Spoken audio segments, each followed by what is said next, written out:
Hey y'all, welcome and welcome back to my channel. It's me, Kia Simone. So listen, I owe y'all 3 episodes, but the streets of Potomac are also flooded with tea, so we have to get into that. Now, before we do, please be sure to like, share, comment, and subscribe if you have not already. And of course, I have to give a shout out to my super thankers. Shout out to my girl Ashley Hunter on Cash App and on Super Thanks. Thank you so much to Yvette Greer, Amber Lede, the Polka Dot Bow Spot, Elijah's Mimi, Sarcasm 69, Lisette and Libra DC. Now we got to go back 3 episodes, so I'm gonna try not to take all day to do this. So this episode starts out with Karen at home packing to go on this girls' trip to Mexico for Ashley's birthday. She's telling Ray how Ashley wants some of everybody to come, but ain't nobody getting along. Karen, Ashley, and Wendy are gonna fly ahead, and all the other ladies will come behind them because you know they don't trust leaving Wendy with the Mia Mafia. So we move on and we see Robyn calling Giselle to check on her following an appointment that she had for a biopsy. Apparently, Giselle is having an issue or has been having an issue with very large fibroids and now has to have a hysterectomy. Well, of course, to take her mind off of this, being the good friend that Robyn is, she decides to participate in Giselle's favorite sport, gossip and shit talk. So Giselle brings up Karen's live show and asks Robyn what she thought of it. Robyn said it was confusing, weird, and there were too many people involved for it to be about Karen. Giselle agrees, and so do I. I just feel like it was some old bait and switch bootleg bullshit. So Giselle brought up Karen not inviting Charisse. And Robyn said, well, this time she can't say it was an oversight because she invited the likes of old crazy Katie and Mia's sidekick Jacqueline. Giselle said, I feel like Karen is just not inviting her to be mean, and I want to know why. I said, I know you lying. Is this a Morals in Maryland kind of a thing? You had no problem with it in Miami with Wendy. Please go to hell. Giselle also said she thought it was hilarious that Charisse dropped a video of Karen having a nip slip in the club in their group chat. Well, Karen did not. They showed the screenshot and Karen was saying, I love this. Me and Janet Jackson. I hope you ladies look this good at 59. Karen, listen, I absolutely get what you're trying to say. I get exactly which chamber of hell you telling them they can go to. But Janet. Now, they also showed a clip of Candace at the live show talking about how Karen was pissed. And I honestly get Karen being pissed. I cannot stand going out with people who have to record everything. Maybe it's because when I first started hanging out, partying, going to the club and things, it wasn't a bunch of camera phones in everybody's faces. You could stand up on your neck. You could have a good time and have no evidence to haunt you forever. And Charisse is that kind of person that's stiff as hell. And you sit up recording everybody else having a good time, trying to catch an embarrassing moment to throw at them later on. Oh God, the misery. But anyway, Giselle said, I want to know what the real beef is between Karen and Charisse, and I'm going to get to the bottom of it because I'm sick of it. Oh, are you now? So then we move on to Robyn and Juan's house where Robyn is at home learning TikTok dances with her boys and sitting them down to talk about the wedding plans. She has someone coming to measure Juan and the boys for suits for their wedding.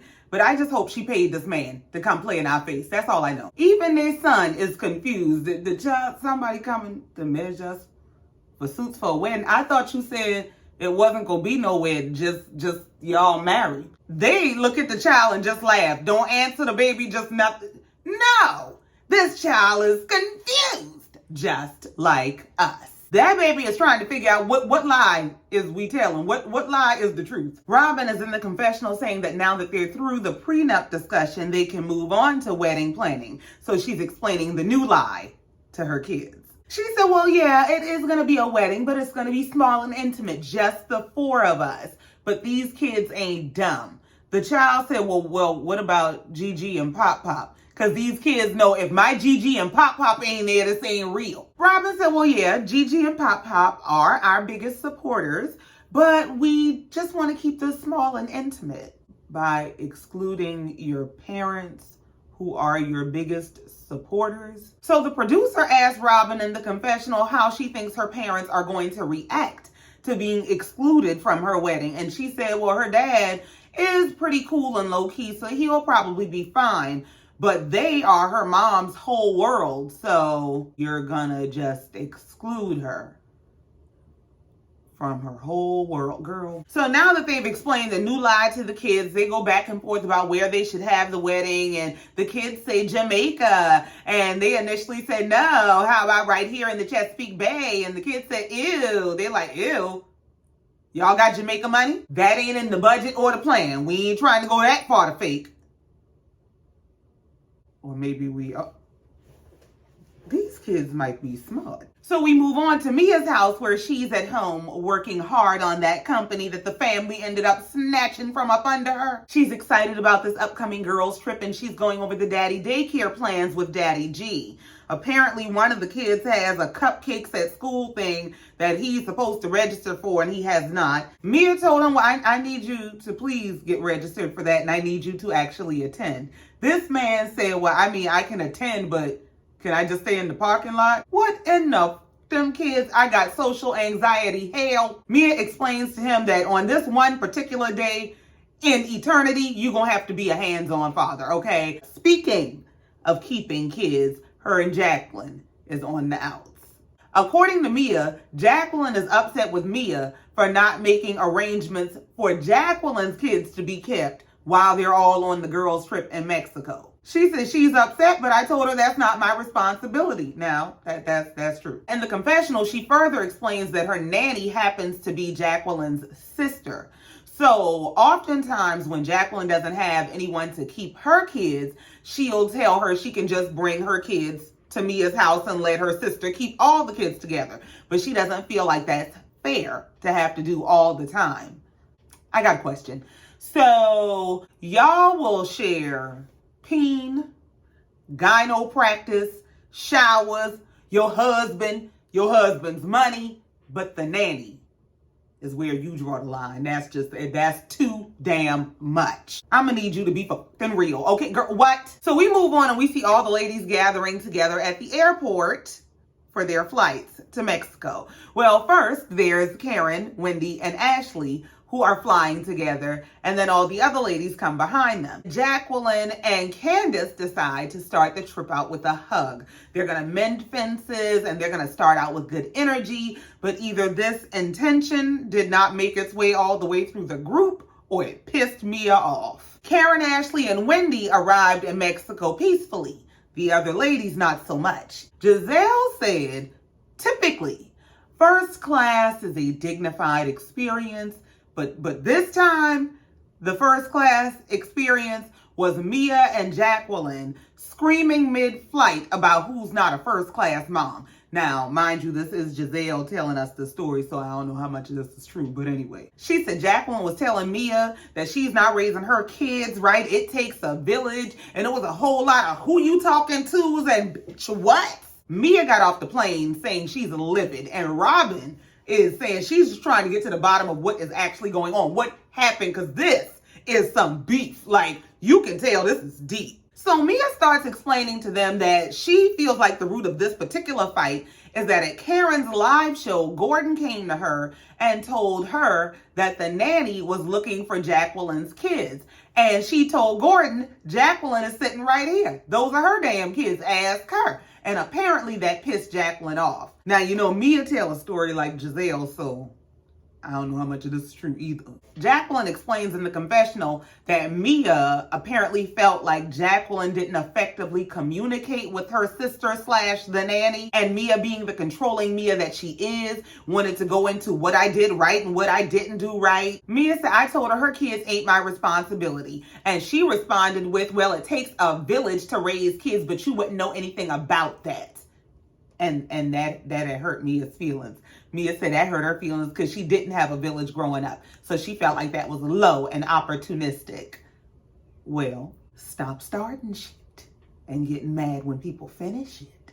Now, back at the resort, Ashley is setting up for all the ladies to arrive, and she's putting together these welcome gift bags that she has for everybody. And the central gift is a vibrator that she's giving to everyone because she feels like this is the answer to world peace. Girl. She's also including one personality-driven item to give to each lady, and Karen supplied the gift for Giselle. She brought a flashlight so that Giselle could look up Mia's behind and see if she could find herself a Porsche down payment. Ashley brought a veil for Robyn, but she won't be needing that. And then she realized she didn't get a personality gift for Charisse. That might be because Charisse ain't got a personality. Karen said, God is good, let's go. Meanwhile, the other ladies have arrived in Mexico. They're on the bus headed to the resort. And apparently, Candace is inspired by Mia. They're having this whole conversation about mirror checking their JJs. These heifers need hobbies. They're talking amongst themselves about being interested to see how Karen and Charisse are going to get along. Charisse said, well, give me a whole bottle of champagne before I talk to her at all. Well, Charisse, Karen is 2 steps ahead of you. Back at the resort, Ashley was actually feeling bad about not having a personality gift for Charisse. And Karen said, well, one thing I know about the heifer, the one thing I remember about her from the 20 years ago when I did know her was the heifer loves some champagne. That's the only thing I did know, but I don't know that whole no more. So the ladies finally arrive at the resort and they are greeted by Karen, Ashley, and Wendy, posing in the lobby looking like Destiny's stepchild. If y'all will sit your asses down. So after they've greeted the ladies, they walk straight into a surprise celebration that Karen has set up for Ashley because she feels that it's important to celebrate the birthday girl right away, unlike Mia did for her. Well, everybody's getting their drinks and food and going to sit down, and Mia refuses to sit at the table with Jacqueline. She said she refuses to break bread with Satan. I said, well, excuse that. What? Jacqueline said, what? Giselle said, well, who is the devil she sold her soul to? Jacqueline said it was her acting like the devil earlier. I mean, she said, I ain't got no friends and all this other bullshit. Somebody said, y'all was fighting? Mia said, here's the thing. Me and Jacqueline fight every day. It's not normal. No, that's not. Jacqueline said, but this is the worst fight ever. Mia said, no, it ain't. The worst fight ever was that time you threw that brick at my head. Remember that? What in the front of me? Hell. Jacqueline said that was 20 years ago.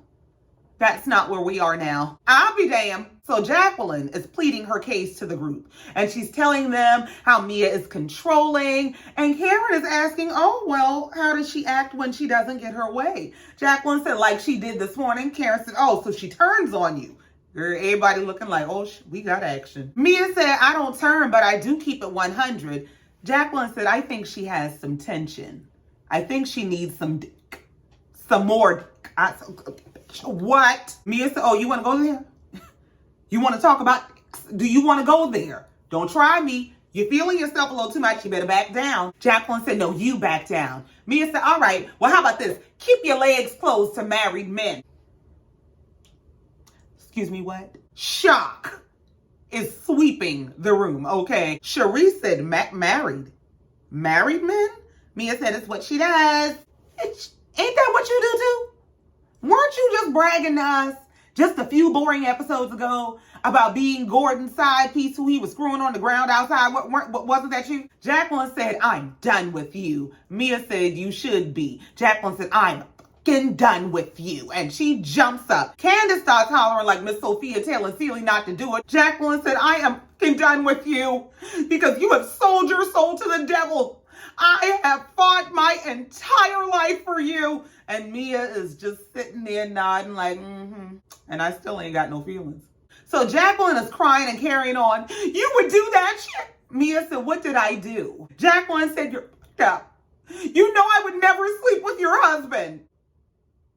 Girl, what? Charisse said, but she never said that. She never said you slept with her husband. Giselle said, where is the disconnect?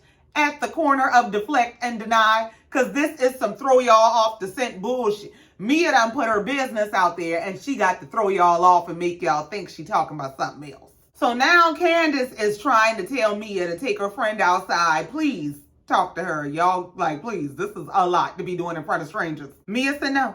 I'm not doing that. She said, I need more dick. You take her outside. Wendy is trying to comfort Jacqueline about, I got a sister too, I understand. No, this is some bullshit. In the confessional, Wendy said, Mia fell out with me, then Karen, And now her friend of 20 years. That's some grimy stuff. Mia said, no, remember she said I don't do nothing for her and her kids. And her kids at my house eating up all my damn food right now.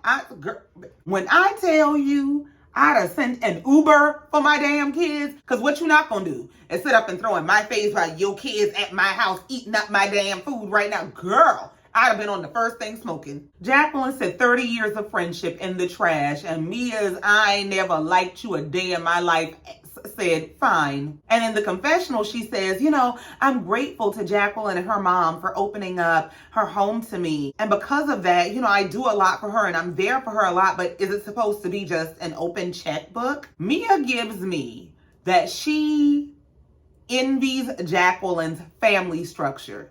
Even if there are issues within the relationships exist. Jacqueline actually has her mom, and her mom had to take Mia in because she didn't have a mom who could effectively care for her. And I think this is her way of making Jacqueline feel inadequate because she does. Jacqueline said, I don't want to talk to her. I have nothing to say to her. I am beyond this. I am above this. Mia said, are you? Now, ain't this girl been running around here getting into it with these random women that she don't even know on your behalf, only for you to turn around and expose all her dirty little secrets on TV, which is why I think she's so hurt. Like, Mia, go to hell. Giselle suggests that they put a pause on this breakdown and move on to the next activity, and Karen, for once, agrees with Giselle. They move on to the next activity that Karen has set up, which is a shaman to come help them. Now, the shaman is there to do a spiritual cleanse through some smoke practice in the name of healing. Candace tries to suggest that Jacqueline and Mia hug each other, but the shaman, whatever power he got, it ain't enough. Jacqueline said, I don't want that bitch touching me, and I understand. So they move on, they go to their rooms and discover their gifts. Well, Robyn finds her veil and decides she's going to FaceTime Juan and show him.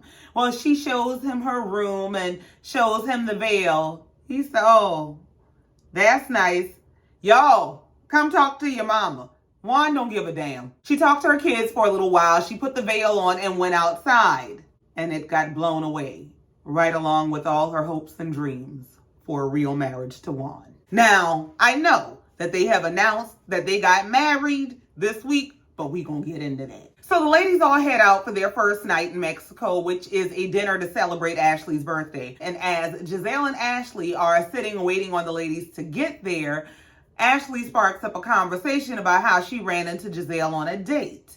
She says the guy she was on a date with is some guy that she knows from 30 years ago. So apparently she's recycling through all her rejects trying to find her a man. Best of luck to you. She told production her only requirements are a man who can make her laugh, that has a big dick. Guess you enjoy hell, because that's where your standards are. So we see Charisse arrive at dinner, much to Karen's disgust. So Giselle turns the conversation around to Ashley. She asked her, so what's going on with Michael Derby? And Ashley said, oh, well, he actually had got me some balloons and he FaceTimed me earlier with the kids. They had on hats and everything and they was singing happy birthday to me. So, you know, I just don't really know what to make of the situation. A mess. A mess. That's what you're going to make of the situation. A damn mess. She's telling them how they were holding one of their sons the other day and they accidentally ended up holding hands, and you know, she just doesn't know what to think or how to feel. And Karen, though I majored in marriage, is telling her, well, you know, it's not over until it's over. Giselle said, well, do you want it to be over? Ashley said, well, you know, I don't know. Giselle said, oh God, girl, listen, don't follow Karen up and be her in 25 years around here being accused of having some side man while your main man, who done got too old to do what the side man is doing, is refusing to tell you he loved you on TV and don't follow Karen up. So now that most of the ladies are there, Ashley starts asking them about the gifts that they got in their rooms. And Robyn was saying how she got her veil and she really liked it, but it blew away. Karen was in the confessional talking cash shit. Karen said, you tell everybody that damn lie with that fake ass ring. I said, great God, even the veil know to get the fuck up out the room. Well, that's not Dom-like. They had a bunch of TMI conversations about Karen giving Giselle a flashlight to look up Mia's behind for a Porsche down payment and Candace wanting a mirror check for JJ. I'm tired of them. Well, Giselle must be tired too, because this ain't her typical sport. She don't want to hear all that nasty shit. She want gossip and bullshit. So she said, listen, I have a confession to make. Sharice, I did tell Karen that you had posted the video of her nip slip in the group chat because you were mad that she didn't invite you to her event. Giselle don't mind getting this shit started, okay? Sharice said, well, that's not entirely true because, I didn't care about being invited. Karen said, well, that ain't what Giselle told me. Sharice said, well, listen, I did think that there was a probability that Karen wouldn't like it, so you did know it was messy. Karen said it's not so much that she dislikes it as much as she dislikes that Sharice sent it to the whole group. She said, you're always going around by why aren't we friends? Why aren't we friends? Well, this would have been the perfect funny moment to share privately. Sharice goes to respond and Karen just cranks up on her ass. You're the one begging me to be friends with your ass. Karen, just say you want to fight. Sharice said begging. No, let's be very clear. Karen said, I am very clear with you. I said, can somebody check the vents and tell me where the heat is coming from? What is going on? Sharice said, look, not being friends, I'm cool with, but I'd rather you be a woman about it. Come to me and tell me you don't like me, you don't want to be friends with me, rather than going to everybody else and saying whatever you have to say about me. Karen interjected to say, ain't nobody talked about your ass in years, and don't you question my womanhood. Well, Sharice said, why not? Karen said, you're just being rude and we're not going to move forward on that level. Sharice said, it's not rude. You're going to say, I could have called you. When I went through a divorce, did you call me? I lost my father. Did you call me? Karen said, Sharice, tell them what I did do. Sharice said, what did you do? Tell me. Karen said, I text you and sent you my condolences. I said, well, damn. That is pretty generic for somebody that you consider a friend. But I guess Karen's saying you ain't my friend, so I don't know. Karen said, that's all I had for you because I had lost my mother as well. I said, well, I guess we going dead parent for dead parent. I'll be damned. Sharice said, and I was there for you. I drove and was there for you. Karen said, you weren't coming from a good place. You were just trying to get back in this friendship circle. Girl. Not even a thank you for being there in my time of bereavement? You don't have an official statement from your publicist or nothing? Sharice responds by saying, and for me to stay there, unlike anyone else. Giselle said, yeah, she did come to the funeral. Karen went off the deep end. Karen said, I'm going to check your ass right now. You are going to keep my mother's name out of your mouth. Do you understand that? Sharice said, I'm not talking about your mother. Karen said, yes, you are. You're talking about my mother's funeral. That's not your end to this group. Sharice said, what I'm talking about is supporting you. You're so fucking dramatic. Karen is steadily screaming about, don't disrespect my mother. Sharice said, who is bringing up your mother? Who keeps bringing up your mother? Nobody. Karen is going on about, it's been 5 years, Sharice. It'll be 5 years since I buried my mother. Now, while I am deeply sorry for Karen's loss, and I imagine that she is dealing with very deep grief, I also think Karen thinks that her pain runs deeper than anybody else's.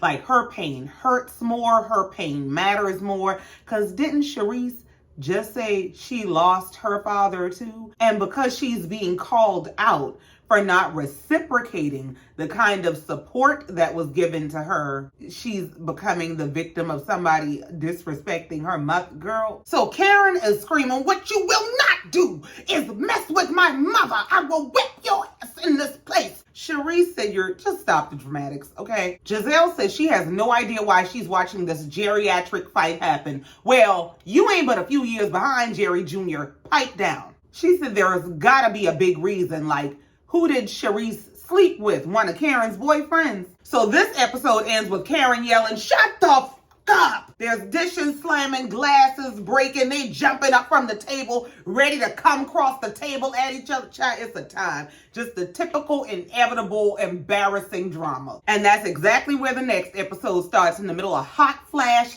hell, with them screaming, shut the fuck up. And I don't give a fuck Keep my mother's name out of your mouth. Nobody mention your mother. You. Glasses breaking, stuff like the whole table is up in utter shock, trying to keep them apart. Charisse is screaming at Karen that she's a fake ass, phony ass, fake bitch. Karen is still screaming about, bring my mother's name up. Giselle keeps asking, when did her mom come up? Who brought her mother up? Candace is asking Karen, do you want to go for a walk outside? And suddenly, as quickly as the hot flash came, it's gone. Karen said, no, I'm calm. I can sit here and talk. Karen looked at Charisse and said, you've been asking for it, and now you got it. Charisse said, what? I've been asking for what? Your theatrics? Yeah, welcome to Broadway. What, I got your antics about keep my mother's name out of your mouth? What did I say about your mother? Karen comes out of nowhere and says, I didn't feel like you coming to my mother's funeral was genuine. Robyn said, I am so confused. Child, me too. So Karen explains in the confessional that when her mom passed 5 years ago, she and Charisse were not friends. But Charisse made it her business to come to her mother's funeral and to show her face to Karen when Karen was in the family car. She said her Aunt Val told her that as long as Charisse never brought it up on TV, that she was coming from a good place. And she had always hoped that that was true. But Charisse did eventually bring it up during filming. Candace asked Karen, well, what was so offensive about her coming to your mom's funeral? Karen said it wasn't that it was offensive because I wanted to believe that she was coming from a good place until she brought it up during filming when we were at your 1-year anniversary party. So they, of course, show us the footage from Candace's 1-year anniversary party where Charisse approaches Karen and says to Karen, of all our friends, I was the only one that came to your mother's funeral. Karen acknowledges that Charisse did come and thanks her. And she says, yeah, I did that. And Karen said, yes, I appreciate that. Now, in the confessional, Karen said, anyone who attends someone's mother's funeral for self-serving purposes, like being able to say, I was there for you, you. And quite honestly, I agree with Karen. I get where she's coming from. After she explained that, it made why she feels like she feels about Charisse make sense. For me, it feels like Charisse did do it to have this token that she could use as a power play later to basically be able to say, I was the only person who came to your mom's funeral. Because who does that? Why would you walk up to her just in the middle of a party and be throwing in her face that I'm the only one of all our friends that came to your mom's funeral? What? It's like you want her to feel indebted to you, and you're doing it to serve your own image. And personally, the way I feel about support in general is if you need to throw it in my face later, keep it from the very beginning. So Charisse is at the table defending herself, saying, I never mentioned Karen's mother. What I did say is that Karen is a bad friend because I was there for Karen and Karen wasn't there for me. Now, how she turns that into me disrespecting her mother, I don't know. That's on her. In the confessional, Charisse said Karen's goal is to make other people think that I have ill intentions. So she's throwing around all these excuses and scenarios that don't even make sense. Now, I get what Charisse is saying, and to a degree, Karen is twisting things. I don't think Charisse is intending to disrespect Karen's mother, and I do think Karen is turning it into that. However, I do understand why Karen has a reluctant reaction to her and doesn't want to be bothered and is like, stay over there. In the confessional, Charisse said she really did go to support Karen. She was the only one of their friends who was there. Now, see, Charisse? See? It's that last piece.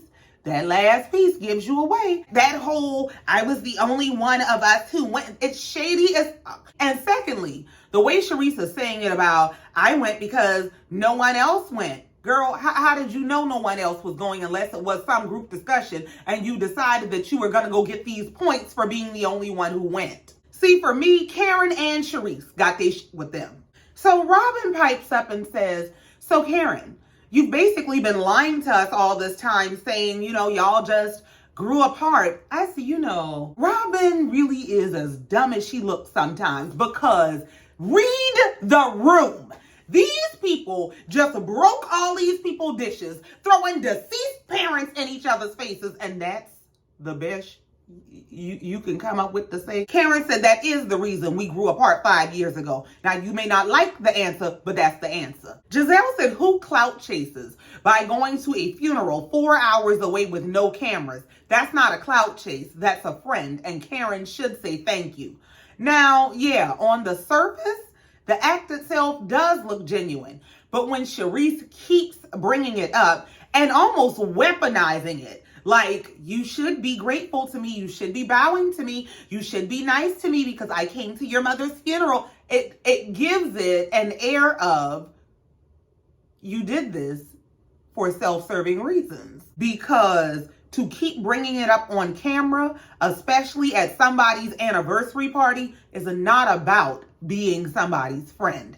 It's about being acknowledged. Next thing you know, the hot flash is back. Karen is yelling about how Charisse has been banned from public events for attacking people's families and trying to destroy them. Charisse starts beating on the table again about who's the families. Karen said, oh, yeah, bang on the table. I said, now, I know you lying. Not when you just tore up all these people good dishes. I know you lying. Karen said, in our community, you're known for that. You drag your girlfriends. Charisse said, that's not true. And you have friends who you don't deal with anymore. But you don't hear me coming to the table telling the stories of how they had to come get you out of rehab. What? The whole table is shocked. The whole table is shocked. Karen just starts denying, no, nobody's been to rehab. Nobody's been to rehab. Charisse said, no, we talking about stories, right? We're talking about things people say. We're talking about what we heard. Do you know what people are saying about you? Now, in the confessional, Charisse said she does know that Karen has been to rehab because she knows Karen's friends.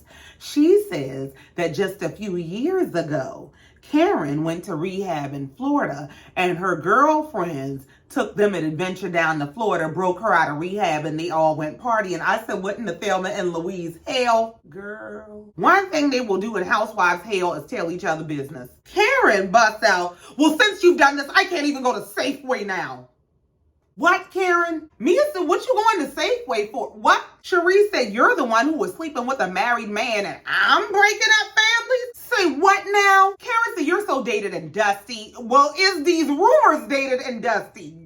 What? Robyn is in the confessional saying, yeah, I do hear a lot about Karen's boyfriend. Yeah, probably at the same time that she be hearing about Juan's girlfriend. Child, these married people date more than me. I don't understand. Production asked Candace if she heard anything about the boyfriend. Candace said no comment. She done got her ass whooped telling Karen business one time playing with Ashley. She ain't messing with y'all. Karen finally told Charisse to sit her raggedy ass down and shut the fuck up. Charisse looked at her like, gladly.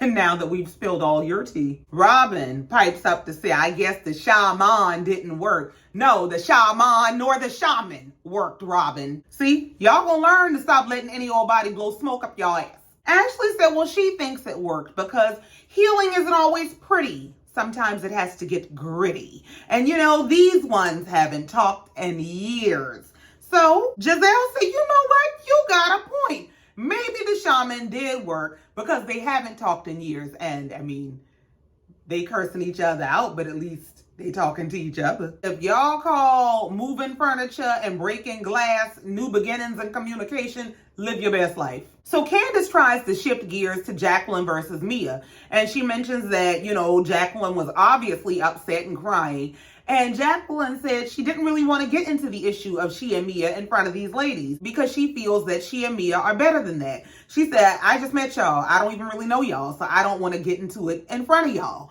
And everyone agreed. Mia in the confessional says she doesn't want to be bothered with irresponsible adults. She just wants to have a good girls trip with other grown women. Girl, go to hell. So they all finally gather what they can from this dinner table after they done tore up these people's restaurant and decide to go to the hotel bar. Well, while all the ladies are doing their bad dancing in the hotel bar, Mia and Jacqueline decide they should go ahead and step aside to have their talk. Well, they go to Jacqueline's room. They sit down on the bed. Mia's looking everywhere but in Jacqueline's face. and told her, talk to me. Jacqueline always has this half-ass grin on her face that looks like she thinks everything is a joke.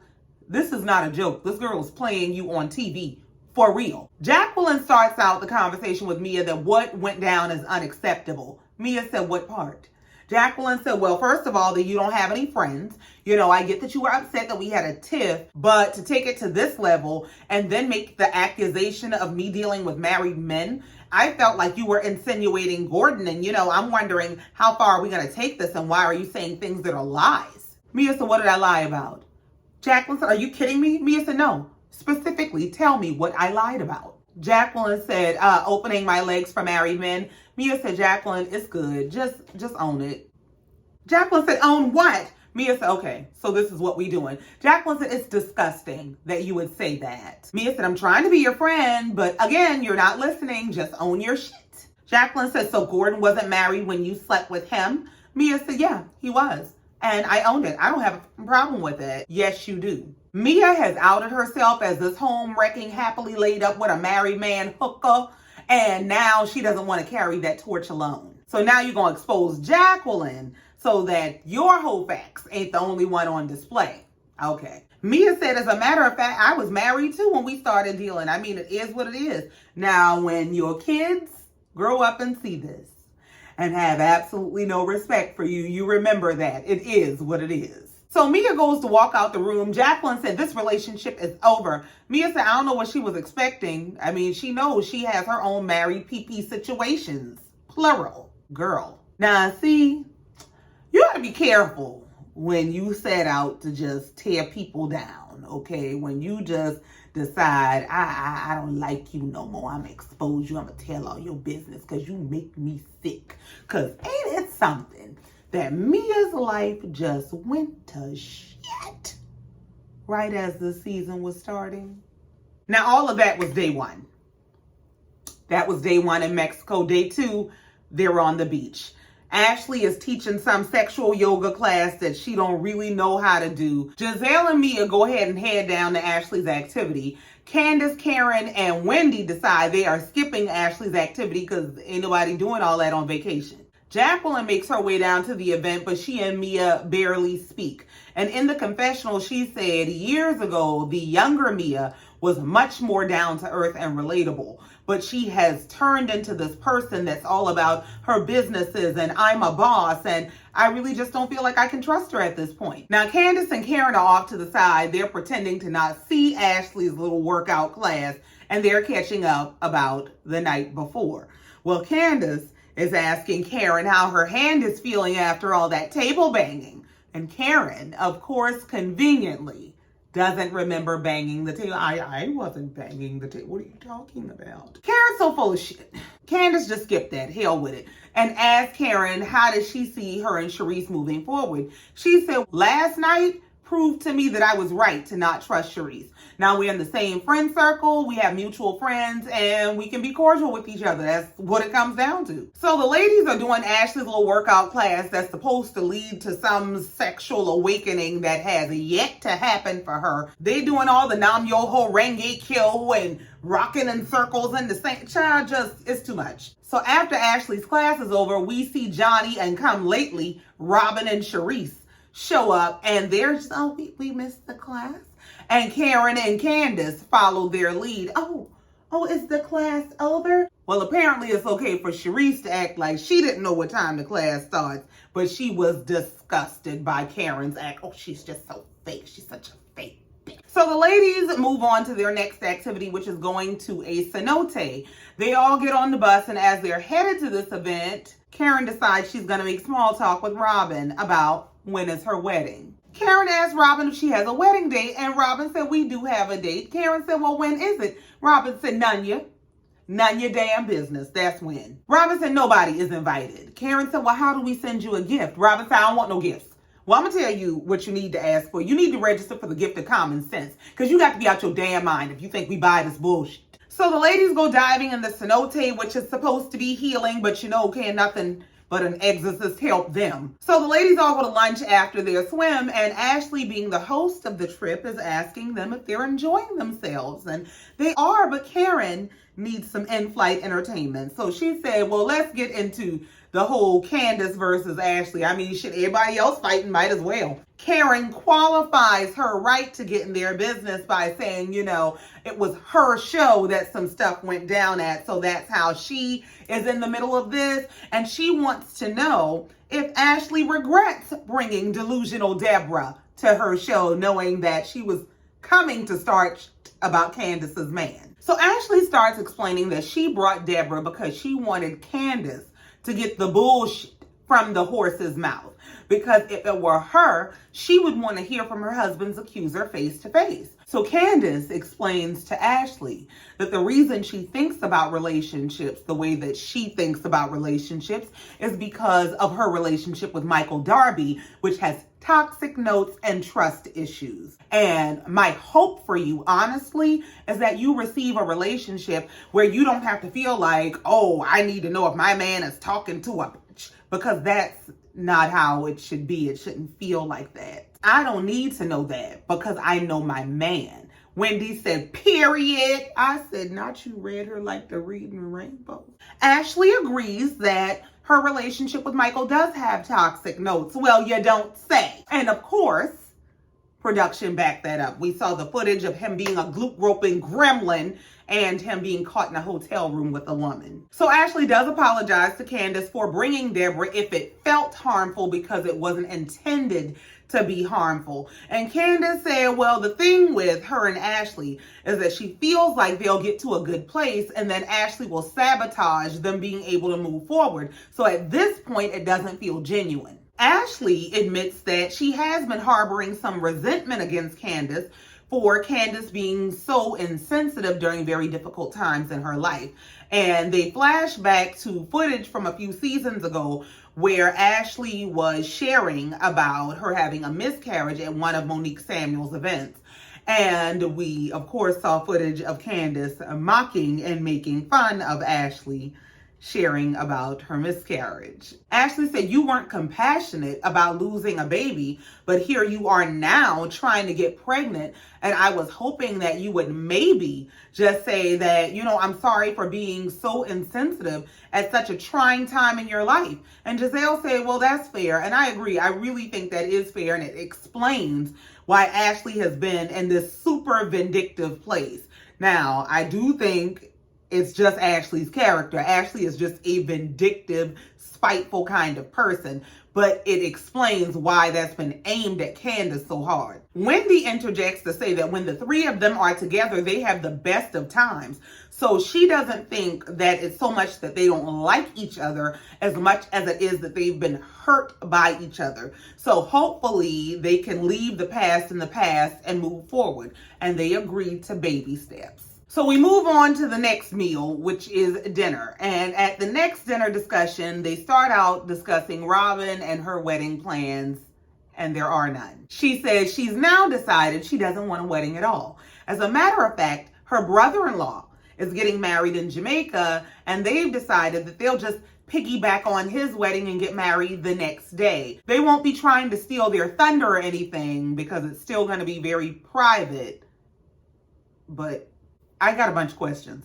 First of all, who's she married to have a brother-in-law? Secondly, you going for a wedding, you gonna piggyback on their wedding and have your own wedding, but you gonna do it in secret in another girl, child, everybody in the confessional calling bullshit. Karen said, this is some bullshit. It's been 7 years and you ain't gonna invite your mama and daddy. Like, Candace said she's excited. Girl, for what? Ashley said, well, you know, I support them being efficient, but not elusive. Why people can't be there. Karen says she got an answer. In the confessional, she said, you know why? You know why she don't want nobody there? Because you're acting getting married, Robyn. That's why. And I said, amen. So Mia mentions that she wants to throw Robyn a bachelorette party. And Robyn is hesitant because, yeah, y'all gonna want y'all gifts back when y'all find out this is a sham and a scam.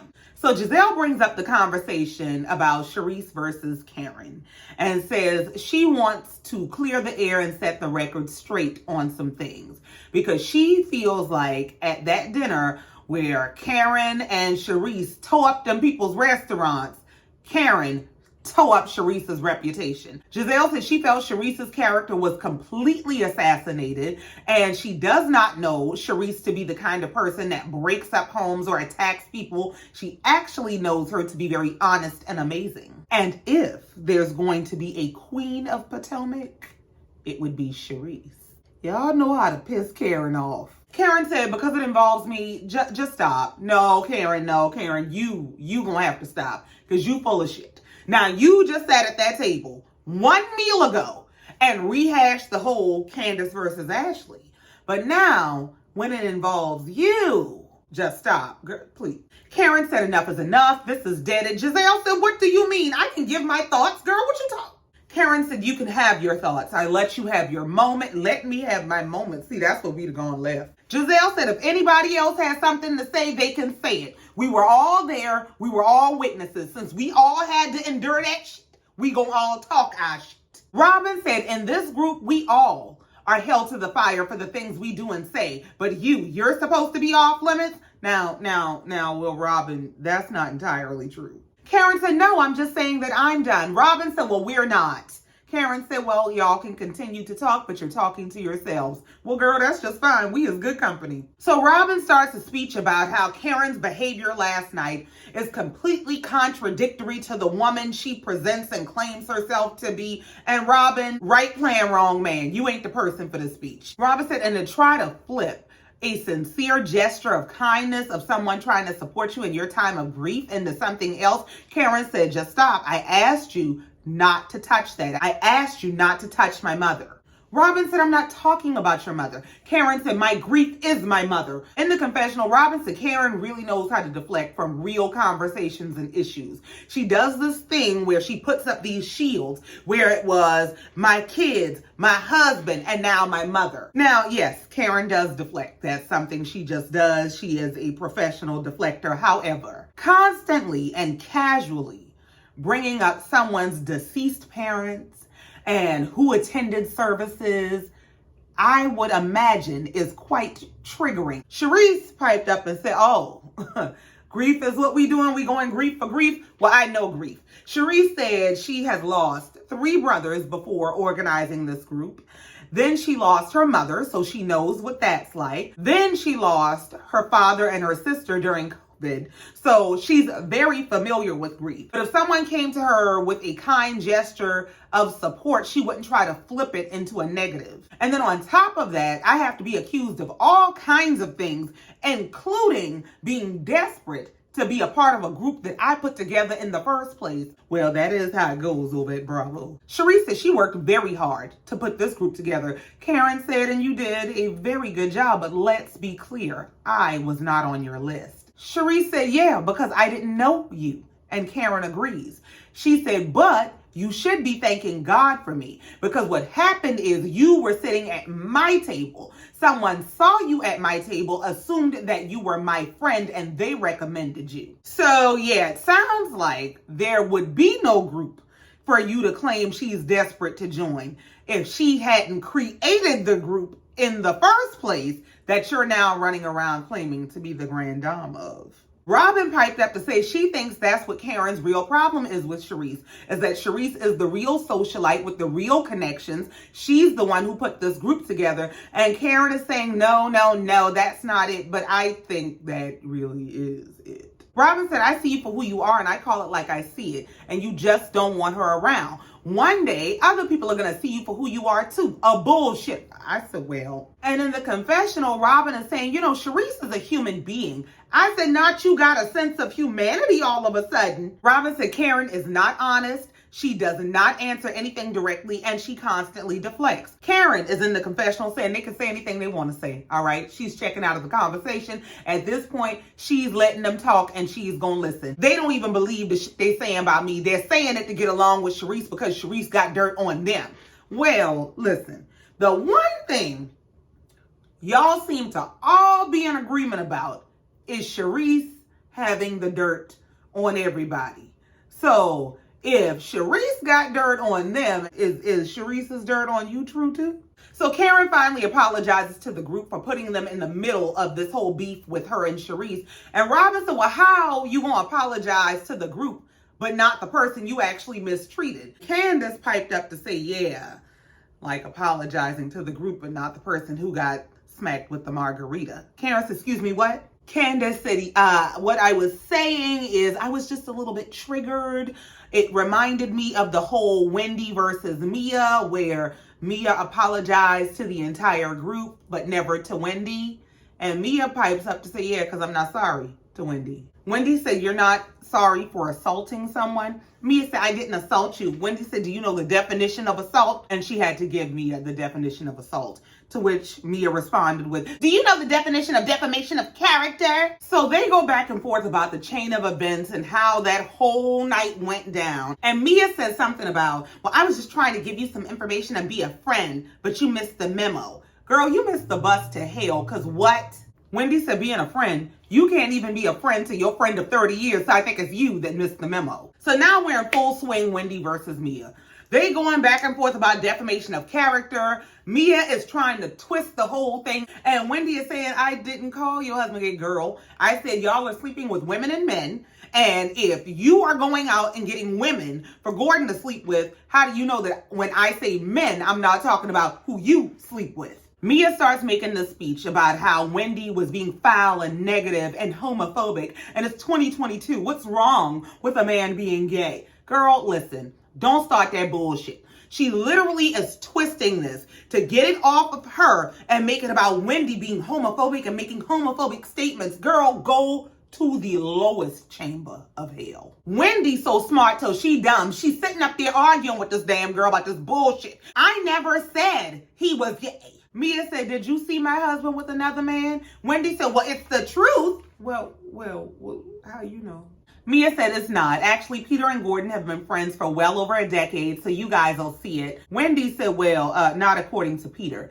Peter said, y'all are not his friends because you slept with his girlfriend. Mia said, well, I slept with his girlfriend before he came along, so at this point, that would make it him sleeping with my girl, for the record. Where is Nene to call her a trash box hooker when you need her? Candace is in the confessional saying you can take the hoe out the strip club, but you can't take the strip club out the hoe. Wendy said, well, since we putting stuff on the record, let the record also reflect that you think it's okay to throw your beverage of choice on people when you get into an argument and get mad. So you've demonstrated your character. Mia said, okay, I'm sorry for throwing the drink on you. Now what? Now let's talk about the real issue. Wendy said the real issue, girl, the real issue is you threw a drink on me. And FYI, I did not throw a drink back because I couldn't. I didn't throw a drink back because I actually have real shit to lose. Mia said, good for you. Wendy said, yeah, you thought it was okay to throw a drink and you've shown your character. Mia said, yes, I did. Wendy said, yeah, you did. A gut-ass bitch. Giselle said, oh God. Giselle, you shut up, because Mia can spout off more trash than a landfill and you ain't never shocked till it's Wendy. Girl, go to hell. So Candace asked Mia, listen, do you regret throwing the drink on Wendy? And she said, I just said, yeah. Wendy said, but you said it to everybody but me.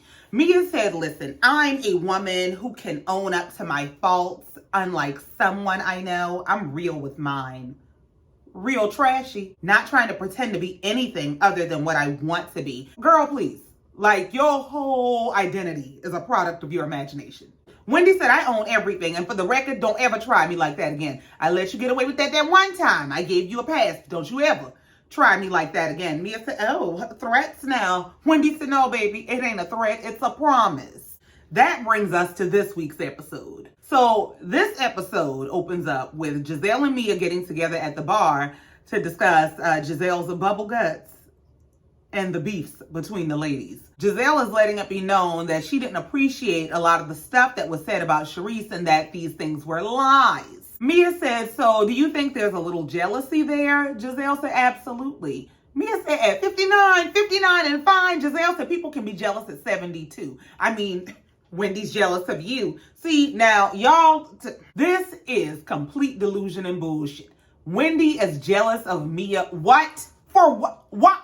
Why? Just For what? So then they move on to Jacqueline versus Mia, and Giselle is asking Mia what they're gonna do with this friendship that they done obliterated all over their vacation. Mia said at this point she thinks that she and Jacqueline are at the point of no return because apparently whatever went down on this plane was a mighty nasty. Mia said for her, the issue with Jacqueline is Jacqueline feels like it's okay for her to take jabs at Mia, but not for Mia to take jabs back at her. Giselle said, well, jabs and all, I think y'all need to sit down somewhere and talk.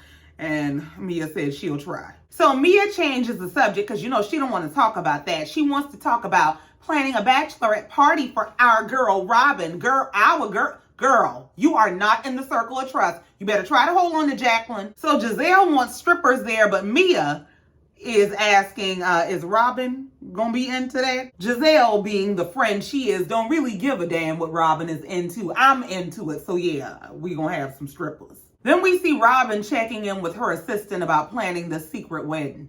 Well, the assistant decided she needs some help, so she went and got a wedding planner.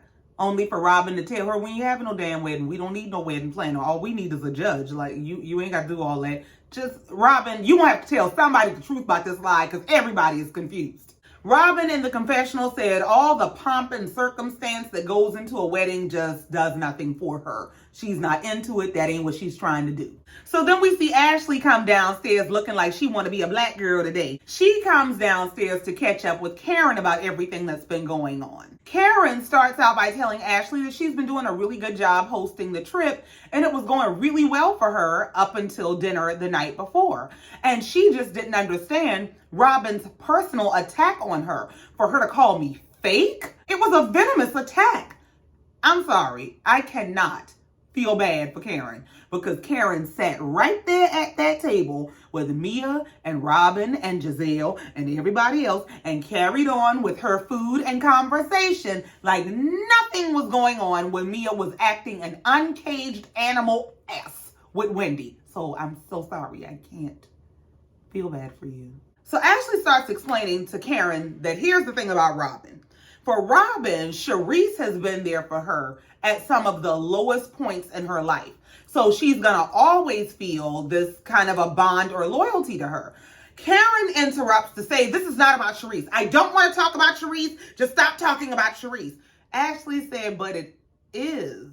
It's inherently about Charisse because it's stemming from the beef with Charisse. She's trying to explain to Karen that Robyn was triggered by this whole showdown between you and Charisse and felt the need to defend her friend. But Karen is incapable of conversation and it drives me nuts because Karen does this thing where she decides she has gotten her victim story together and she is ready to perform it. But as soon as you start to interject, ask questions, you have anything to say, she wants to shut everybody down. I cannot take Karen with that. Karen says to Ashley, well, she can be loyal to whoever she wants, but why attack my character? I mean, to call me fake? That's what Ashley is explaining. That she's acting as a reaction to you attacking the character of her friend. But before Ashley could further explain that, Karen went right into exactly why she started this conversation because she got some tea to spill. She said, now she calling me fake, but what's fake is this wedding. Ashley said, oh, okay. That's what kind of conversation it says. Oh, I got my cup. Go ahead, spill your tea. Karen said, you don't want your mother there. We can't be there. Now, suddenly it's in Jamaica with no witnesses. It's suspect, and it is. She said, there's so much I know about Robyn and Juan Dixon, including Juan's other woman. And I'll be damned if the social media streets ain't hot with some woman claiming to be Juan's other woman. So Karen starts describing the woman. Karen said she's natural, blonde, mature, lives in Montgomery County. They date in Georgetown. Ashley said, like a girlfriend? Yeah.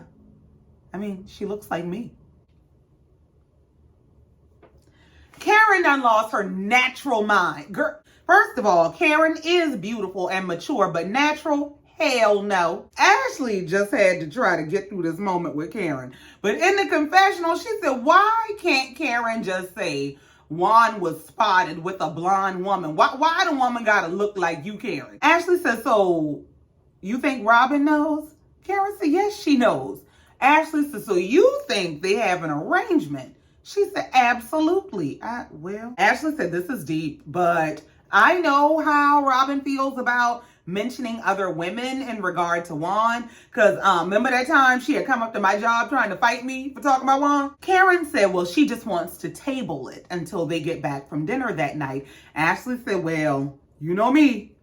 You know it's hard for me to sit on this kind of stuff. Karen said, no, I want to have that moment with her face to face. I said, not you want to drop the bomb on that ass. Well, they wrap up this conversation. Ashley heads over to the bar where the other ladies are gathered together and immediately goes into spilling the damn tea that Karen just told her she wanted to spill to Robyn exclusively. She walks right up to Candace and Wendy about Karen and I just had a conversation and she shared some stuff with me that she asked me not to share with the group, which I respect. But it's not about me. Wendy started panicking. Is it about me? She said, no, it's not about you. So Candace said, well, is it Mia?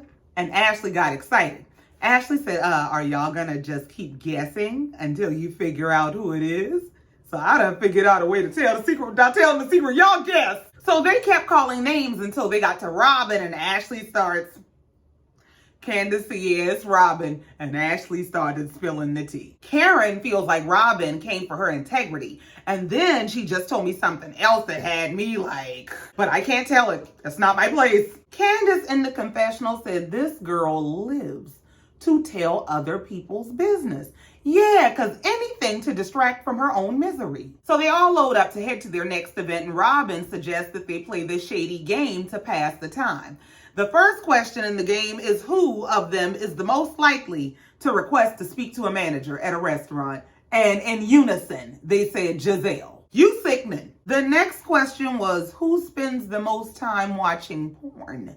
And Karen volunteered. Me, damn it. I'ma tell y'all. Y'all can't even compete. Y'all ain't in the same arena as me. I'm telling y'all. Y'all ain't watching much as me. Everybody looked absolutely appalled. Karen, what? Karen said, I think it's beautiful. Girl, I bet. I guess it's bringing back memories of Ray and his glory days, child. I cannot. Charisse is having a side conversation with Mia about getting a boob lift consultation. Girl, please get your advice from somebody else. And is this what you're going for? So they arrive at their destination, which is this store full of beautiful dresses. They start shopping and they're going from shop to shop, buying souvenirs. Robyn is whispering to the lady, but I didn't tell my bank I'm in Mexico in case that damn card declined. Wendy is suggesting they all get friendship bracelets. Mia said, don't we have to be friends for that? And in the confessional, Mia is saying she really wants to like Wendy because she's accomplished so much. But why can't we get along? That's why. Because she's accomplished so much. And that bothers you. So Ashley decides that she wants to go back to the first dress store. And Robyn agrees to go with her so she doesn't have to go by herself. Well, as soon as they walk off from the ladies, Ashley dives straight into what Karen has said. She tells Robyn that morning she and Karen had gotten together and Karen was expressing that she felt Robyn was coming for her integrity. And then she told me something that I promised not to share, but I told her I was going to have a hard time with that because, you're my girl. Robyn said, well, what did she say? This mother said, well, she asked me to let her talk to you about it. Girl, then what the fuck is this? Robyn said, but you just brought it up, girl. Well, I guess it's going to come out anyway. Well, Karen said that Juan has a girlfriend that he's been seeing for some years that looks like her. Robyn busted out laughing. Ashley kept going. She said, yeah, they supposedly hang out in Georgetown all the time. He's been seeing her for years. They walk the streets holding hands and the whole nine. Robyn said, well, one, I've never heard anything like that. And two, has she seen this with her own eyes? Ashley said, well, no, she said she hasn't, but she said a lot of other people have and came and told her about it. Robyn said, well, I don't know what to say to that, but we can call him and ask him now. Ashley is looking like, hold on, wait a minute. I was just trying to get a little gossip in. This is going too far. Robyn said she got something for Karen ass. Since she want to run around talking about who's doing what with who, I got something for that ass. So Robyn calls Juan. Juan answers the phone. What's up, Robyn? Now, this is just a sidebar. Y'all ever notice how they don't talk to each other affectionately? There's never any boo, babe. None of that. It's always just, hey, Robyn, what's up, Robyn? Look, Robyn never says my man, my boo. It's just Juan. There's something missing. But anyway, so Robyn gets into telling Juan what Ashley said, Karen said, and Juan said, I'm about to hang up this phone because this is why I don't like this shit. Now, they bleeped it. So I don't know if he said show or shit. But either way, this is a shit show. He said, whatever the fuck Karen is saying about me, and this is the point at which he started yelling. He was real pissed off. She don't know me. I don't go out. I'm nowhere in D.C. Robyn is getting all nervous. Yeah, I know. Wants to tell him to cut the shit because I'm going to curse one of these women out, Robyn. Ashley is looking nervous. Robyn is rocking back and forth with a smirk on her face like she's satisfied about him saying he'll curse all these women out like it means any damn thing. Juan is screaming about they're fucking with everything that we're about. No, y'all are.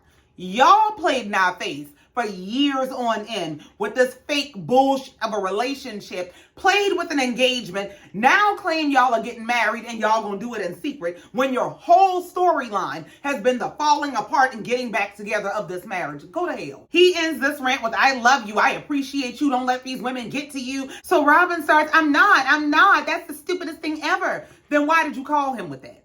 Because you do believe something. I really think Robyn believes that there's something going on. He starts yelling, bye, and hung up on her. Ashley is trying to get in a, don't be mad at Robyn, Juan, but he done hung up on the ass, and you, probably the first one, he gonna curse out. Robyn says, so what am I supposed to do with that? Ashley said, well, listen, I understand his frustration, but I don't think he should be upset at you. Robyn said, so what am I supposed to go sit down and cry? Robyn said Karen should have never opened this can of worms because she done started some shit now. And Ashley is just shaking in her boots. She's scared as hell because, yeah, you done got it started this time. So the ladies load up on the bus. They all head to lunch. When they get to the restaurant, Karen, Ashley, and Wendy go to the restroom, and Robyn decides it's time to set up her show. She got something for Karen's ass. She goes to pulling up stuff in her phone, and I'm excited. Mia said, what you excited about? She said, just wait. Stay tuned. Now, Candace got to let you know she got the scoop. Candace said, Ashley said, Karen said she was upset about the night before, and she supposedly dropped a bomb. Robyn starts explaining that Karen is full of shit. She's saying it shouldn't be a surprise to Karen that I think she's a fake, phony bullshitter, just as Karen is walking back up to the table. Robyn continued that the things that Karen said about Charisse were an attack of character and veiled as a reason to not like her. She said she felt Karen was being very mean girlish, and she looks over at Karen and said she's always felt that way about her. Karen said, I respect a woman who wants to stand up for and defend her friend. That's not a problem. I'm cool with that. But you went deeper. You attacked my integrity. Robyn starts denying and backpedaling. I never attacked your integrity. Maybe Robyn doesn't know what integrity means. Karen said, yes, you did. Robyn said, no, I just said I call it like I see it. Karen said, I'm not mean-spirited. I've known shit and not said shit for years. I've stood by you for years. But you take a dig at me every chance you get. And last night was the last straw for me. You told my friends in this circle to look out for me. Be careful. She's fake. I'm not fake. But what is fake is this wedding. Robyn said, okay, my ass. Karen said, I know you know about the rumors about the blonde girl in Georgetown. I know you know because you're smart. And we've all heard the rumors, right? Robyn said, I've never heard this. Not a day in my life. Not ever. And Giselle tried to help her friend and said, well, I never heard it. Wendy said, I have. I heard it. Candace said, yeah, me too. I heard it too. And in the confessional, Candace said, well, it's what's all over the blogs. And well, I'll be damned. Talk about a show happening in real time. Yeah, Robyn and Juan called themselves getting married and announcing that they got married in Jamaica, which is some bullshit. And I guess as a wedding gift, Juan's other woman decided to come out. There's some woman who has gone to a blogger and provided receipts, a hotel bill, a text message that she never replied to, and is claiming that she was sleeping with Juan and Juan was trying to pass her around to his friend's child. It's a mess. So now I guess we all done heard the damn rumors. Candace said she's been hearing this in the blogs, but in her mind, if it were true, why would Juan cheat so close to home? That just doesn't make sense. Well, my thought would be because it ain't really cheating if y'all are just roommates. Karen said, now see, people come to me with your shit all the time because they see you stabbing me in the back. Now, it's your choice to do this cloak and dagger shit with your wedding. But if you register it, I'll eat my words. Giselle said, she don't have to do that for you. Karen said, you be quiet. You ain't even nowhere near an altar. I ain't talking to you. I said, well, Karen showed up for work today. So now Robyn is defending herself. I'm not doing it for any of y'all. Karen said, well, then I'd rather you not talk to us about it. And Robyn snapped. Well, stop asking me about it. You're always fucking asking me. Well, damn. Who knew you would be this offended about being asked about your wedding? Yeah, we done pulled up on a lie. Karen said, well, we've been waiting for a wedding for 7 years. You've been engaged for 3 years, and now all of a sudden, it's going to be off in the Caribbean with no witnesses? Robyn's only response is, so what? Karen said it's suspect. That's what. Robyn said, I don't care that it's suspect. Karen said, I know you don't. She said, but what you should care about, Karen, is that while your fake ex is running around here pretending to be so in love with your husband, people are sending us actual pictures of you with a blue-eyed man in Redskins gear at a bar in Vegas. Karen is an old school player. Karen said, I was with several people in Redskins gear at a bar, dear. What of it? Robyn said, no, it's you and one man. Karen said, I have no idea what you're talking about. Bring it up. So Robyn pulls this picture up in her phone, starts passing the picture around, and proceeds to show it to everybody but Karen. Karen said, why can't I see? No, you good. Karen said, well, if I'm being accused, I just want to make sure he's at least good eye candy. Now, that's where Robyn started losing me. Now, if you really got something for her, why won't you show her the picture of her with another man? Robyn got the phone in the air screaming, this is blue eyes, y'all. This is blue eyes. So everybody that looked at the picture said it does look like Karen in the picture. It's a picture of Karen from behind. But I really don't think there's anything that deep or incriminating in the picture because nobody really reacted to it. It was just like, oh, yeah, Karen, this does look like you. And I think that's why Robyn wouldn't show it to her, because she knew it wasn't that deep, because the whole point of this was to put Karen's shit in Karen's face. So as Karen is starting her speech about how this is not okay because this is a married man, Ashley stops her. It's a picture of you from the back. Karen said, girl, kiss my, please go to hell. Robyn in the confessional said that somebody sent the picture to Giselle about 6 months ago. And of course, Giselle immediately sent it to her. She said, and she recognized Karen in the picture from her wig, her back fat, and her crusty feet. Girl, chap. So back at the table, Karen is joking about, ooh, honey, let me confess my sins.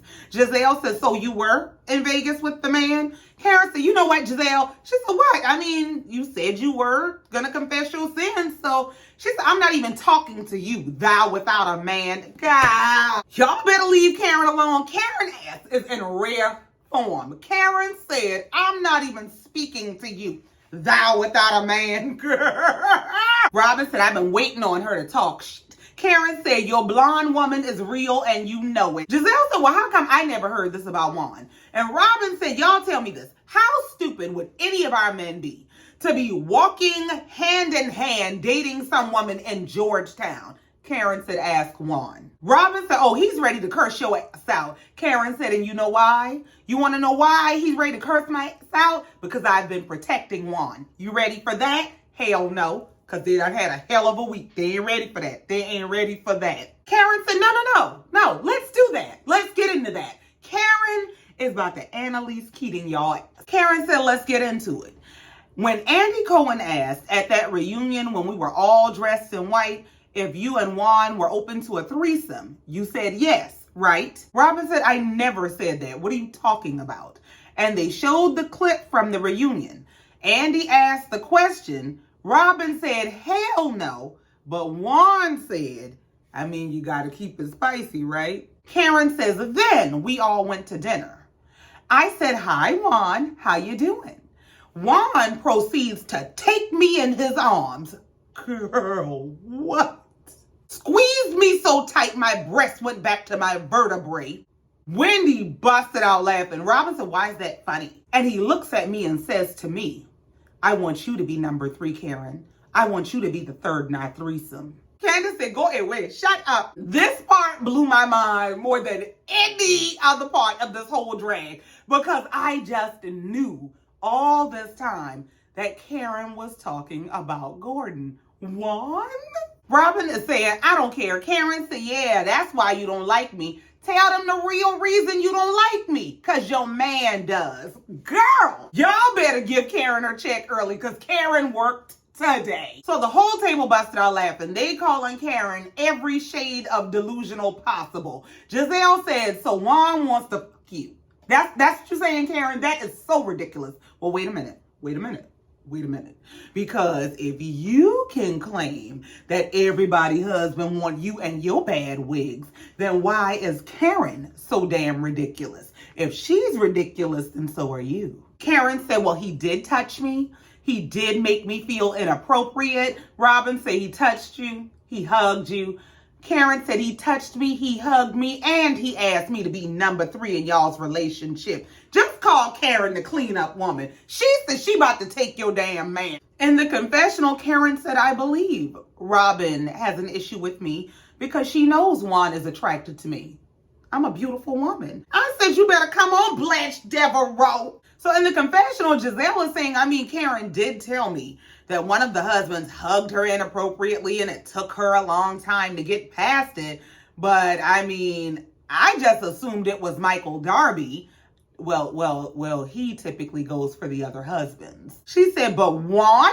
Now, here's my thing. Y'all don't have no problem with going for nobody else's husband and nobody else's marriage. But y'all think Juan is supposed to be off limits? Absolutely not. Tag, you're it. Giselle said, I've always said that Karen's ego was on like 25 million, but you done blew this out the water now. Karen says she is the baddest bitch. Now, in the meantime, they did show us a clip of Juan and Karen greeting each other at an event, and Juan gave her a church hug. There was no full contact. So I don't know if this is dramatic Karen that likes to make up her reads like she was doing last season, or if she is really throwing hot tea all over Robyn. But either way, she done earned her damn check today. So Giselle wraps this whole argument up with, so where are y'all, at the point of no return? Or Robyn said, we ain't never been nowhere to begin with. You know I don't care.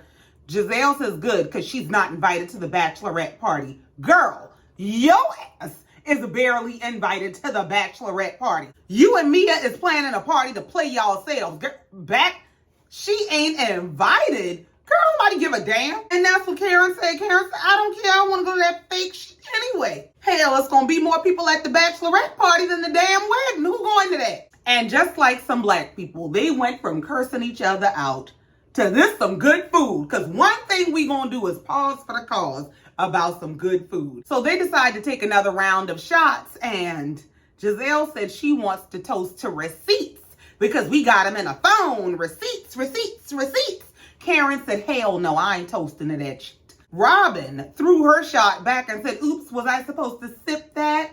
I guess you might want to be careful about what you toast to going forward, being that the internet is ablaze with receipts about your husband. So they take a moment to applaud Ashley, literally, for being a great host, and that's just a commercial break from the drama. Because Giselle is sitting at the end of the table, and you can see her with her I don't mind just being a devil's workshop. So Giselle starts picking with Jacqueline and Mia, and she's asking Jacqueline if she's okay and talking about how they refused to sit next to each other, and the shit done started so fast. Candace said, what's going on? Giselle said, these two, keep up. Giselle said, y'all aren't even speaking, and Robyn like a background singer about, yeah, and it's not okay. Girl, you worry about your problems. Jacqueline said, no, we're not. We're working through it. It's a process. It has nothing to do with y'all, and I don't give a what y'all think. Well, that escalated quickly. Everybody's looking at her like, girl, what the fuck? Robyn said, so you mad at us? Jacqueline said, we can have this conversation another day, just not at this table on this day, because I'm better than that, and I hope you are too. Well, I guess she's talking to Mia, because it was Mia that piped up and said, well, then shut up already. Jacqueline said, you know what? That's very telling. Our friendship doesn't matter to you. And I vouched for you for how long with these ladies? No cancer versus cancer? Girl. I stood the fuck up and told these bitches to sit the fuck down. That was me. I said, not y'all getting sideswiped in the curse house. So Jacqueline goes on to say, just like when my mom took you in, from the beginning of time, I have given my heart. Not the holiday heart speech. Mia said, yeah, and I was with your mother on Mother's Day. Where were you? Girl.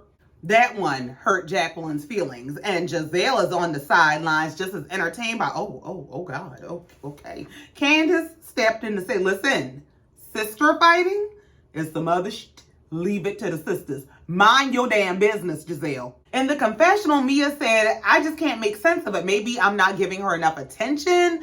I don't know. Maybe it could be that you're something like a sister that you do freak nasty things with sometimes. Might think you're gonna cheat on her with somebody in your new moving on up friend group. Because, you know, when it gets complicated, it gets complicated. Mia says she's been acting like this all week before we even got here. I told her to stay home because she's exhausting me. Meanwhile, Jacqueline is weeping. She finally jumps up about, I have to get away from her. I have to get away from her. She jumps up and tells the ladies, somebody needs to get the fuck up and sit there. Girl, who the you talking to? See, for a split second, I just stopped feeling sorry for the girl at all. Jacqueline and Mia deserve each other. So when no one obliged her oh-so-kind request, Jacqueline just kept on stomping toward the exit. Ashley said, where's she going? Is she about to walk home? Mia took that moment to say, well, speaking of sisters and full transparency, and she turns to Wendy and said, I really want to like you, especially seeing as to how she has this new opening in her friend circle. She starts telling Wendy how she really wants to like her. She has, you know, just a soft spot in her heart for Wendy because, and this is going to make me cry, but because you are beautiful and you're successful and you do have an amazing husband and 3 beautiful children. And so I don't want to feel like you don't like me over insecurities. They must have had delusion for dessert because, bitch, what? Wendy said, dislike you over what insecurities, Mia? Mia said, listen, I'm not trying to argue with you. Wendy said, you know what, fine. We can have a discussion about it later. We'll talk one-on-one. In the confessional, Mia said she doesn't hold grudges and she is willing to talk it out with Wendy because maybe Wendy just needs more Mia time. Slumber party. Who this hooker? So these ladies have finally had enough of their own shit for the night and they decide it's time to pack up and go. Well, everybody but Jacqueline is ready to go. Candace and Sharice are at the bar trying to collect her where she's up there just crying and carrying on about Mia. I don't even know who she is anymore. She just lies so much. You're gonna have to remove me from her. I can't be anywhere near her. Sharice and Candace look like they are absolutely ready to go, but they can't get this girl to get up. Wendy has finally walked over. She's joined the audience. And now Jacqueline is going off about how at this point she could take the gloves completely off, but she's not going to do that because she's a good person. Well, you can stop pleading your case to these women because they're ready to go and not ready to be your friend. They don't give a damn. So they finally collect Jacqueline's ass from the bar. They head back to the resort and we see Wendy and Mia finally have their sit down. Well, Wendy goes by Mia's room and Mia lets her in, dressed in red. They do all the fake hi honeys and oh, you look so gorgeous and all that bullshit. And Mia starts the conversation by asking Wendy, did she take a shower? I guess she needs fantasy material since her and Jacqueline fell out. Wendy said, I did. Did you? She said, no, I just watched the important parts. Yeah, no, I'm just kidding. No, you're not. No, you're not. So Wendy gives Mia the floor to speak. And Mia starts out by saying that she actually likes Wendy. But she feels like they just keep missing each other and she doesn't know where they went wrong. Wendy said, we went wrong at you throwing a drink at me. That's the equivalent disrespect to being spat on. Mia said, you're right. And we should feel comfortable and not feel like we're going to have things thrown at us. You know, I am really sorry, and I really didn't sleep that night because I don't want to be responsible for disrespecting someone. Mia said, and we really like you. I mean, Gordon loves Eddie. Wendy said, well, Eddie loves Gordon. They love each other. We both have fake booties. You're beautiful. I'm gorgeous. And overall, I actually do think you're a good person. Now you lying, Wendy. Even Mia said, well, it didn't sound like you thought I was a good person last night. Wendy said, well, that's because you were getting on my damn nerves. So the episode comes to an end with a recap of the end of their trip. Apparently, they went on to have a blast of a time doing monkey calls and showing they vajayjay all night. Well, they go to some club, they start taking shots and flashing each other to show that ain't nobody got on no draws. Wendy says that Mia slithered up to her and said, I just want to eat your box. And that's exactly why. There's tension because you want that girl. Now, before we get into what's supposed to go down next week, Robyn and Juan have announced that they got married. Yeah, congratulations and all that, but I don't buy the bullshit, okay? Now, here's my thing. Until and unless I see something that's actually registered with the state where you can go and pull up the public records and you can see a registered marriage license for Robyn and Juan Dixon, I don't buy it. Because y'all remember when Yandy and Mendices got married on Love and Hip Hop? Y'all remember Yandy had a whole wedding special and didn't tell nobody that she didn't file the actual marriage license? And Mendices had to find out in prison that he wasn't even married to this girl? Y'all remember that? So I just would like to know if anybody was able to pull up record of the actual marriage. Or did they just go to Jamaica and have them a spiritual union? Juan got some scandal all over his name. Robyn job on the line, and all of a sudden y'all go pop up, we married y'all. And as a wedding gift, there's some woman that's announcing to the world that, hey, me and Juan been dealing half the time that they were supposedly engaged. Child, it's a mess. That's it, that's all. I really ain't got no more. Please be sure to like, share, comment, and subscribe if you have not already. And in the meantime, until next time, just like every time, I love you and I mean it. Bye.